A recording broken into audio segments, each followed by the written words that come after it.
Alors Magali, après le café du matin, on sort préparer notre journée de poterie. On doit d'abord préparer les matériaux pour ensuite le travailler. Bom dia. Prazer. Ok, bye bye. À tout à l'heure.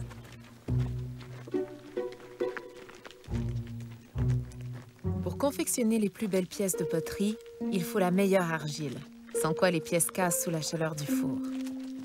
La précieuse matière première se trouve à 3 km de la maison de deux amies. À une époque, les chercheurs d'or éventraient le sol en espérant trouver quelques pépites. Aujourd'hui, c'est le sol même qui constitue la richesse pour les artisanes. Aqui? Ok. On doit d'abord nettoyer la partie supérieure, jusqu'à ce qu'on atteigne la partie de la glaise dont on se sert. Ensuite, on retire la quantité de boue dont on a besoin pour modeler nos pièces.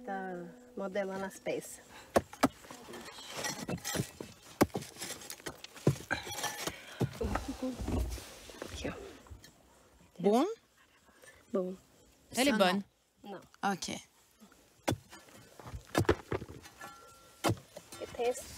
On doit chercher minutieusement pour choisir des morceaux qui ont le moins de sable possible. L'important est qu'il n'y ait pas beaucoup de sable. Quand c'est plutôt blanc, on voit que c'est parce qu'il y a beaucoup de sable. Ouais, ça tombe pas bien, bien. Oh! Ah! Je suis paralysée par l'araignée. OK.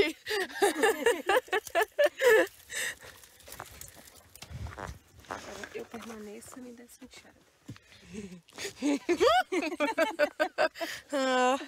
Non, mais fais-lui pas mal, fais-lui pas mal. Voyons. OK, on sent bien, on sent bien.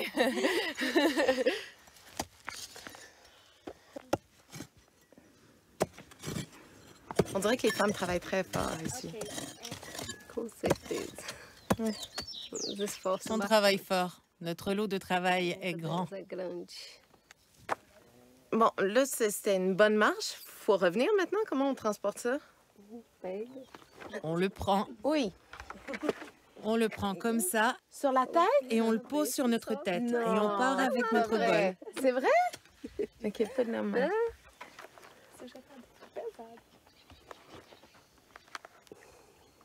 Ben là, c'est pesant.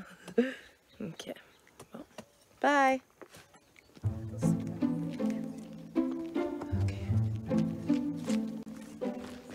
À Campo Burici, une artiste a réussi à se faire une réputation à l'étranger.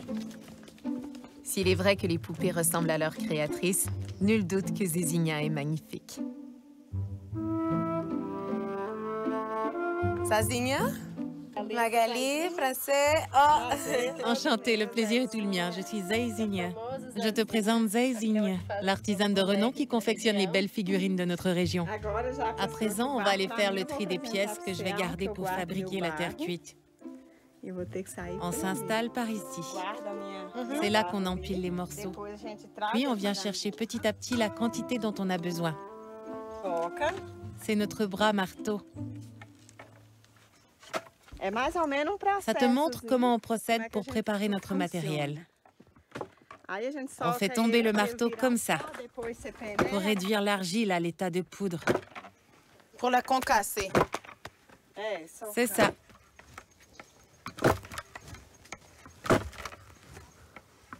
Mais là, vous avez fait ça pour toutes les pièces qu'on voit dans votre jardin? Tu demandes si j'ai procédé de la même manière pour toutes les pièces? Oui, c'est ce que j'ai fait.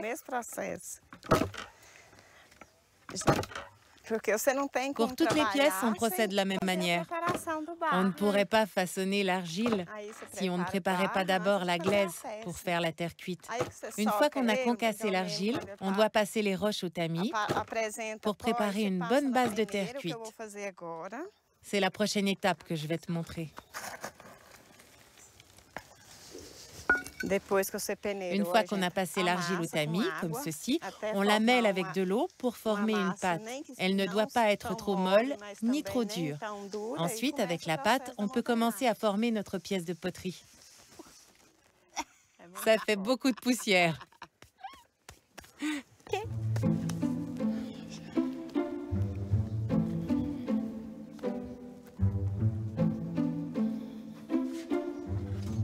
Donc, à partir de ça, vous avez réussi à faire la pièce qu'il y a là, sur laquelle vous êtes en train de travailler? Oui. Effectivement. Est-ce que vous utilisez un moule pour faire ça? Non, on n'utilise pas de moule, non. On se sert d'un petit morceau d'argile et d'un petit morceau de bois. Puis, on se lance dans le modelage. On n'utilise ni moule ni forme pour commencer notre modelage. On débute vraiment à partir d'une boule à modeler seulement. Quand vous vous asseyez ici le matin pour travailler, est-ce que vous savez déjà quelle pièce vous allez créer? Oui, quand je me mets au travail, je sais déjà ce que je vais créer. Tu sais, je peux savoir dès le début que je vais fabriquer une figurine au fur et à mesure que je travaille la pièce. L'inspiration me vient pour les variantes, soit pour les vêtements de la poupée, ou des petits détails pour les enjolivements, ou pour la position des bras, ou l'expression de son visage. Tout ça me vient au fur et à mesure que je la crée. Tu vois, cette pièce est prête à présent. Elle est complètement sculptée et je dois à présent la laisser de côté pour qu'elle puisse sécher durant un certain temps. Une fois séchée, on entame la prochaine étape qui consiste à la peindre. C'est ma fille qui s'occupe de décorer les pièces avec la peinture. Je vais vous la présenter. Je te présente Claudia. Enchantée. Bonjour. C'est notre artiste peintre. C'est elle qui travaille la décoration. C'est toi qui fais tout ça, tous ces détails-là? Tous, oui. Comment c'est, Claudia, de grandir dans un environnement comme celui-ci, entouré d'art comme ça? C'est très bien de travailler. J'aime beaucoup travailler. Alors c'est bon d'être dans cet environnement. Je reste à la maison avec ma mère. Je ne pourrais pas demander mieux. Je vois que Claudia travaille vraiment les détails qui ont l'air de faire votre marque de commerce un peu, d'ailleurs, ces détails-là. Est-ce qu'elle suit vos ordres ou c'est elle qui décide des détails qu'elle va peindre? En vérité, c'est elle qui travaille tous les détails des robes. Par contre, j'ai toujours mon petit mot à dire et c'est moi qui dicte. Elle me demande souvent mon opinion et j'ajoute mon petit grain de sel ici et là pour la chevelure, la couleur, les petits détails, les motifs. Comme pour le motif ici de la dentelle. C'est moi qui lui dis. Elle pourrait tout décider d'elle-même. Bien sûr, je lui laisse tout le loisir de créer, mais elle préfère que ce soit moi qui lui dise comment procéder.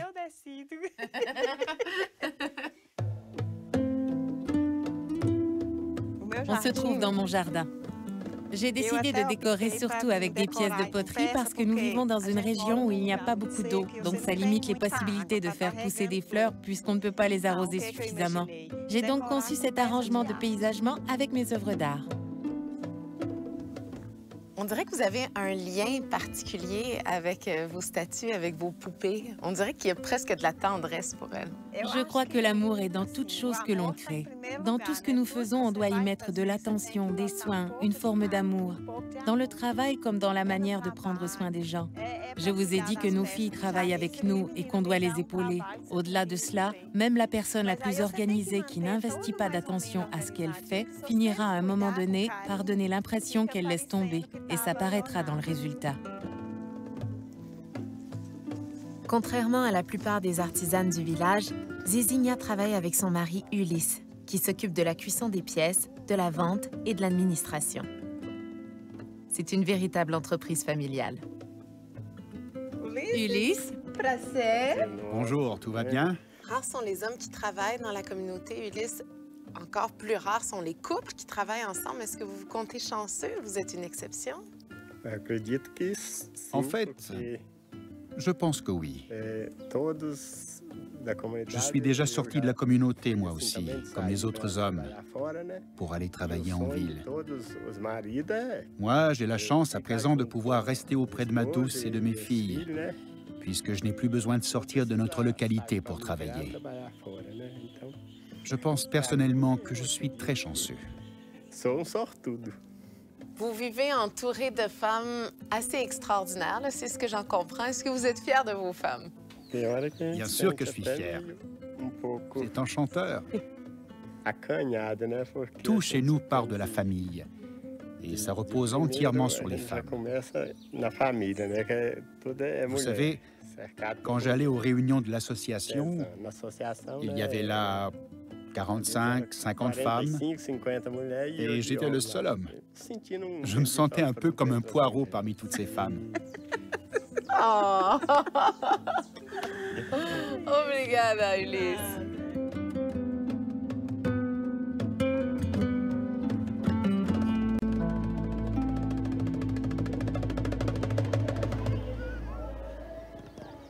En cette période de l'année, qui suit le carnaval, les hommes profitent de leurs vacances pour venir retrouver leur famille au village. Mariana, il y a une fête au village. Simultanément, il y a le match de foot, puis à l'intérieur de l'école, il y a quoi? On y célèbre la fête de l'école. On fait ça à l'occasion. C'est pour les enfants et il y a beaucoup d'activités pour les amuser. Je pense que le plancher de danse va ouvrir à l'instant.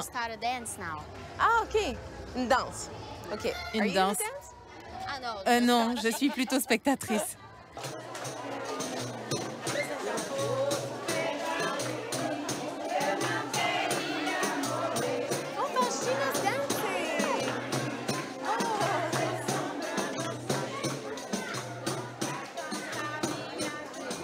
Faxina, comment elle s'appelle cette danse? Cette danse est une danse traditionnelle de notre région. On la dansait déjà bien avant ma naissance, il y a de cela très longtemps. Le forró et le ballecito n'existaient pas. Il n'y avait que cette danse traditionnelle.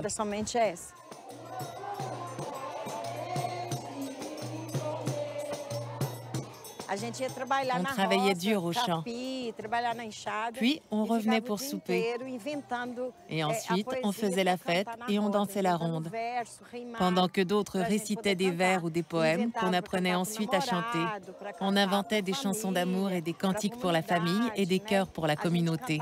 On chantait tout le temps.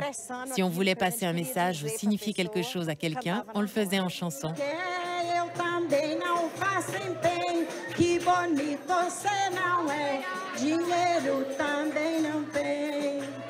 La partie que vous avez chantée, elle parlait de quoi? Sur la route de la Tourmalina, il n'y a plus de sable. J'y ai passé tant d'heures à travailler et j'ai tout extrait. Il n'y a plus que le vent qui y passe.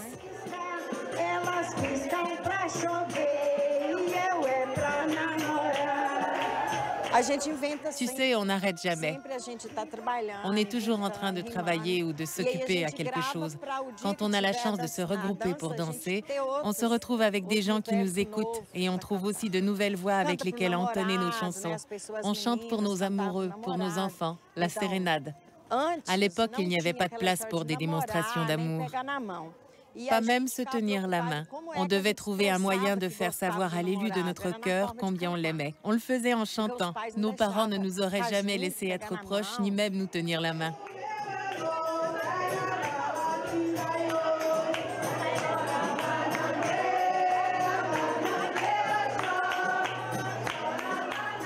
J'ai aimé ça danser avec vous, Faxina. Merci de m'avoir fait danser. Vous êtes une leader même dans la danse, hein? Merci. Je me suis aussi amusée d'avoir dansé avec toi. On a bien dirigé la ronde. Ça me rend très heureuse.